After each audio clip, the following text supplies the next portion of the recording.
morning. Good morning. How are you? Just did the work. You know, I moved the microphone, which is probably dumb since they knew I was coming out here. But all right. Let's see. Got everybody? Good. Excellent. All right. Well, good morning, everybody. Good to see you all. Welcome to the Attorney General's office. I'm joined today by Hopkinton Police Chief Mark Carrier. To my left, Hopkinton Police Detective John Forbes, who's over here on my far right. AG Cold Case Investigators Mike Naylor, who's here in the pink tie. John McHale, who's over here to my right. And then there's Criminal Chief Steve Dambrook and BCI Head Ed Troiano. And we are here today together to announce felony charges in an alleged first-degree sexual assault committed over 2 decades ago. Specifically, today we charged Robert Zerwin, also known as Bobby Zerwin, with 2 counts of first-degree sexual assault in 4th Division District Court in Washington County. As described in court documents we filed today, these charges arise from allegations that the defendant, on the night of January 5th, 2005, using force and coercion, sexually assaulted a 45-year-old woman behind the Verizon building located at 1084 Main Street in Hopkinton. As alleged in the court documents we filed today, at a time approximately between 7 p.m. and 7:15 p.m., the woman was walking along the sidewalk near 1088 and 1084 Main Street in Hopkinton when she was attacked from behind. Her assailant pinched her nose, covered her mouth, and despite her fighting back, dragged her behind the Verizon building at that location. Later that night, when speaking to police, she described her assailant's voice as that of a young male. The woman told police that behind the Verizon building, her assailant covered her face with her scarf, which obscured her vision and her ability to breathe. The woman alleged that despite her screams and struggling, her assailant pulled her sweatpants and underwear down and penetrated her vaginally, both with his penis and digitally. Later, during the woman's medical examination at Westerly Hospital, semen was recovered from a vaginal swab. The woman's assailant fled the area on foot. As alleged in court documents filed today, immediately after the assault, the woman sought help at a residence at 1088 Main Street, where a resident called 911. When police responded, they spoke with the woman and observed that she had a small cut on her nose. I want to be clear, when the police we're talking about is, of course, the Hopkinton Police Department. Again, they observed that she had a small cut on her nose, a swollen lip, and a droplet of blood visible on her scarf. The woman was transported to Westerly Hospital. There, she consented to the administration of a sexual assault evidence collection kit.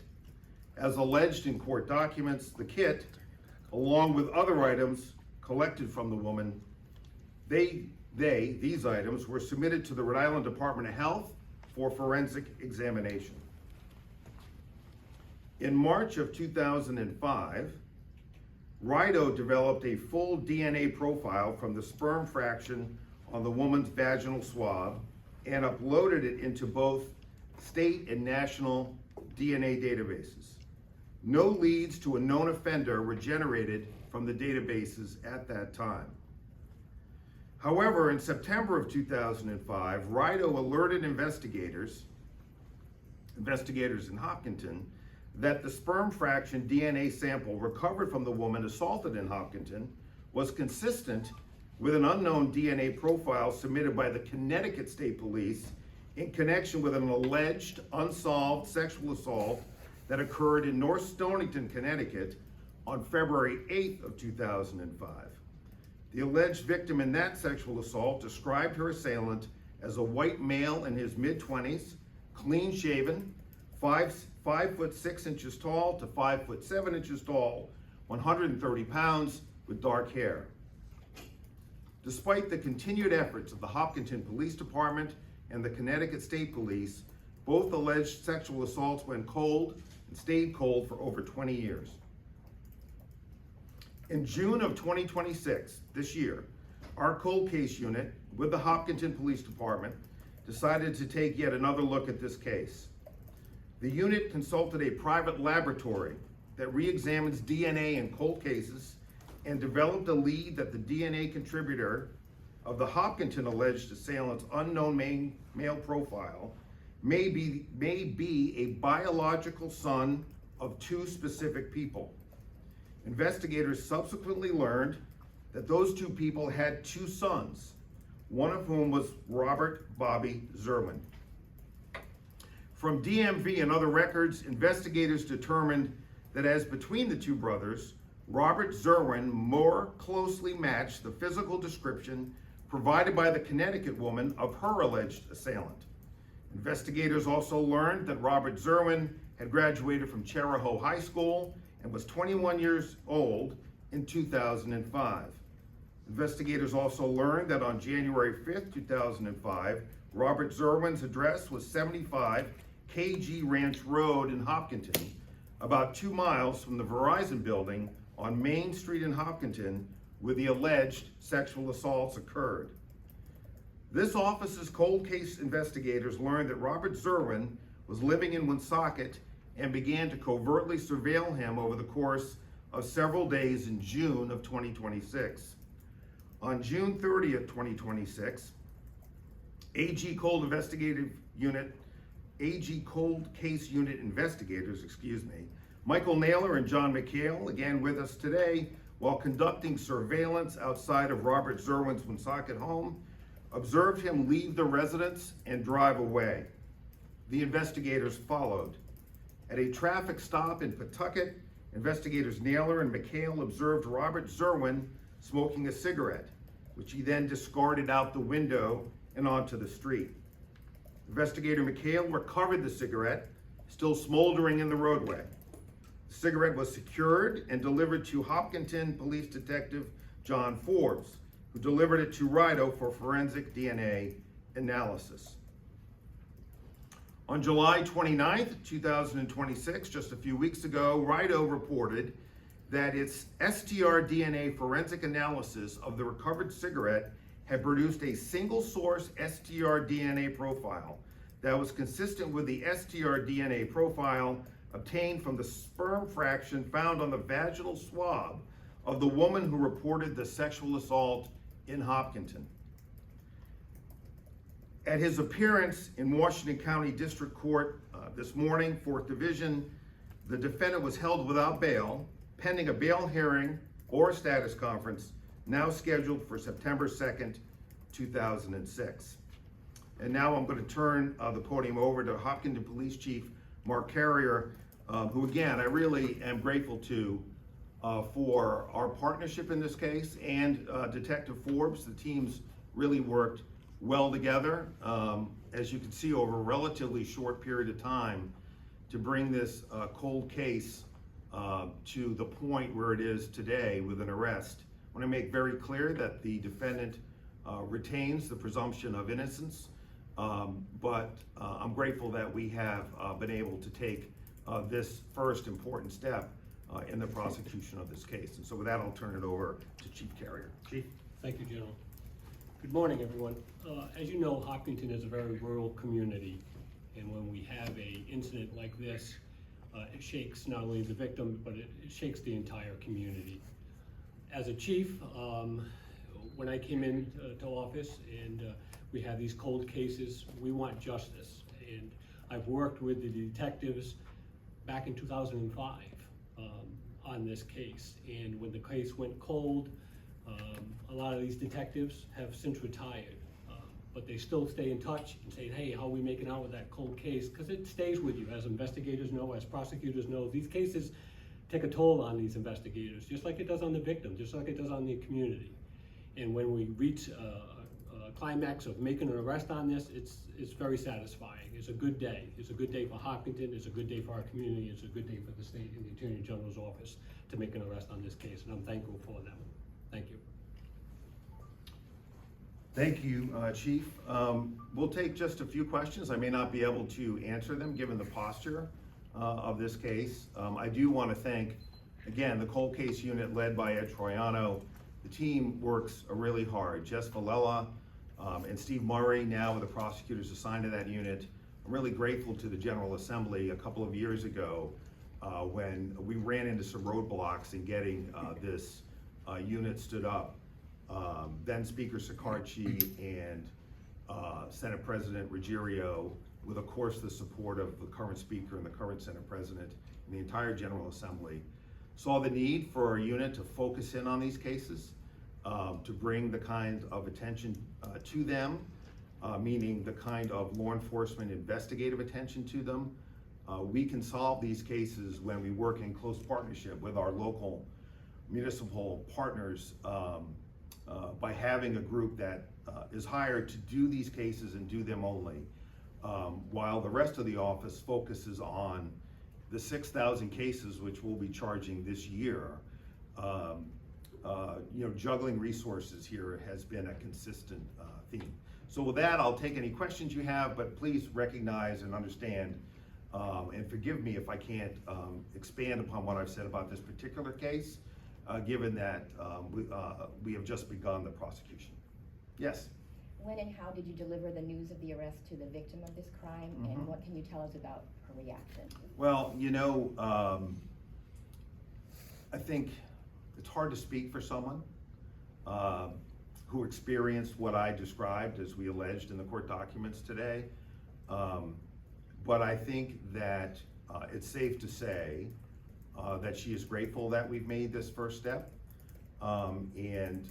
We did make contact with her, of course, before we're speaking to you, to let her know, in advance of the arrest, to know where we were in this case. I mean, it's one of the challenges of the work.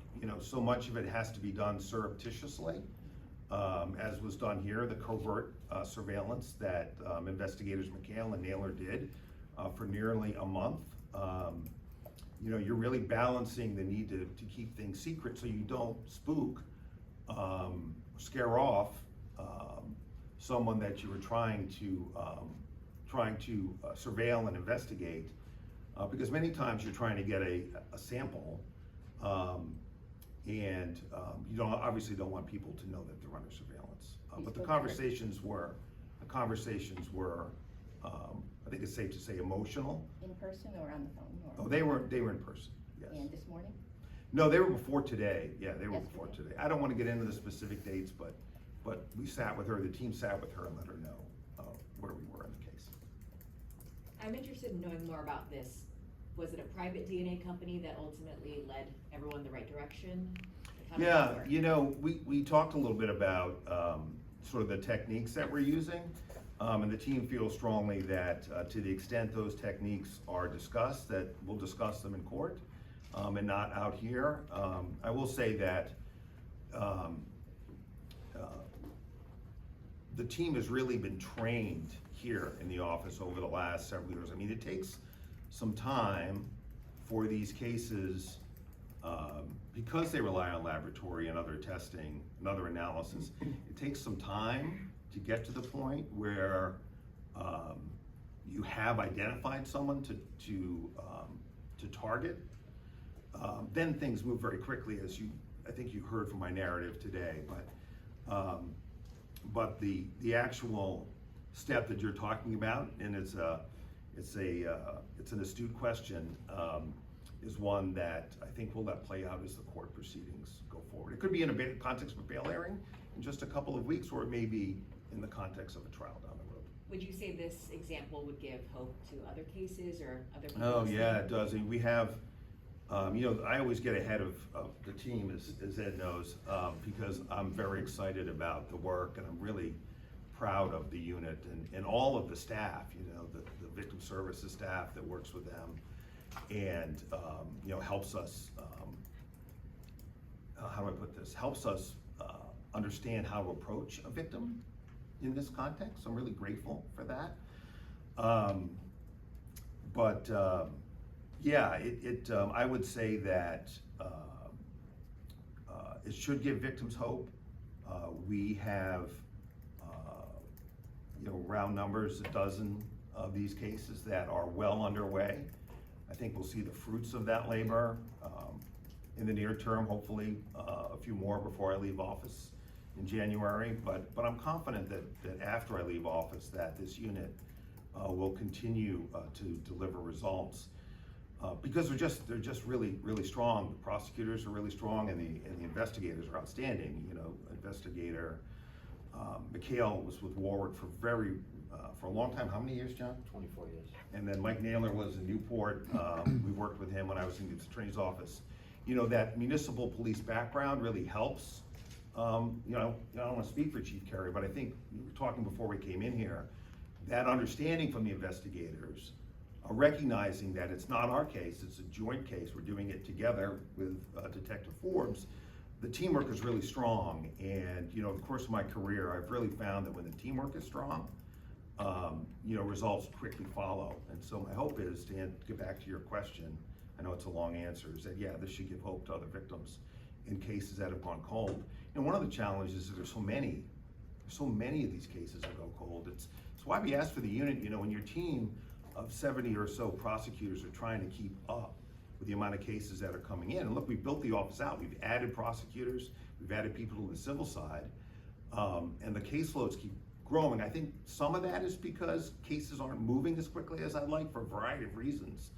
But it really is hard to juggle the kind of caseloads our everyday prosecutors are juggling, and have the time. You're at the courthouse. I used to do this. I was in that job. You're at the courthouse, from 9 o'clock until 3 in the afternoon, and then you come back and you got to get ready for the next day of court.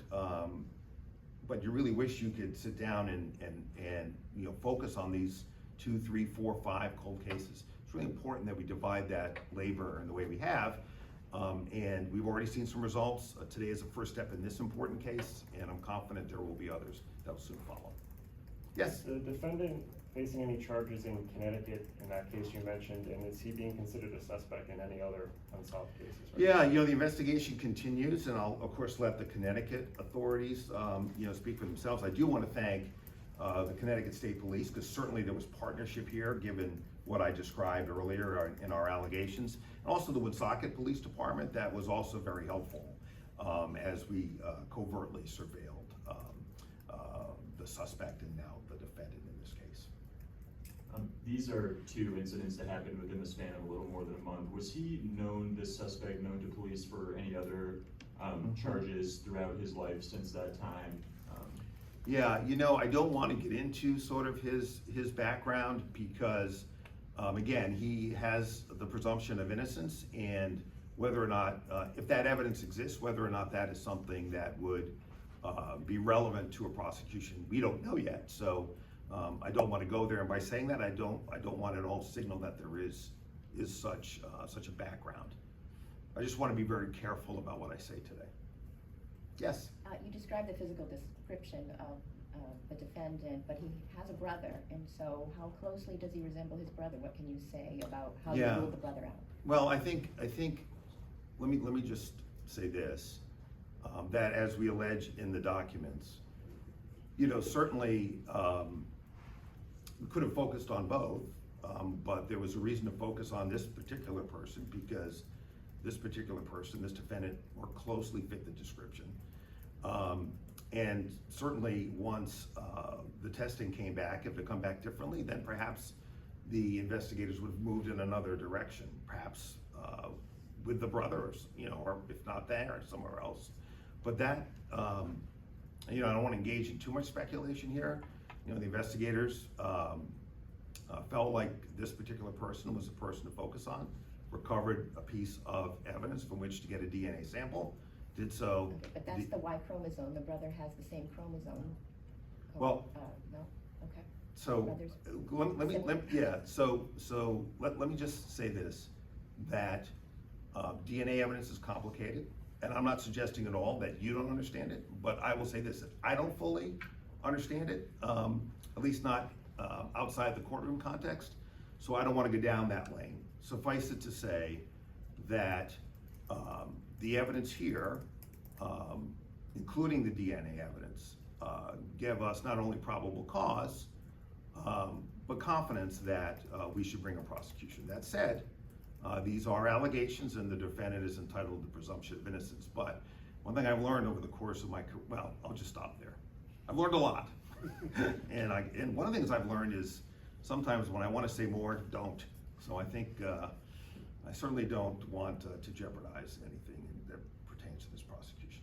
I'm sure that some of the questions that you are asking astutely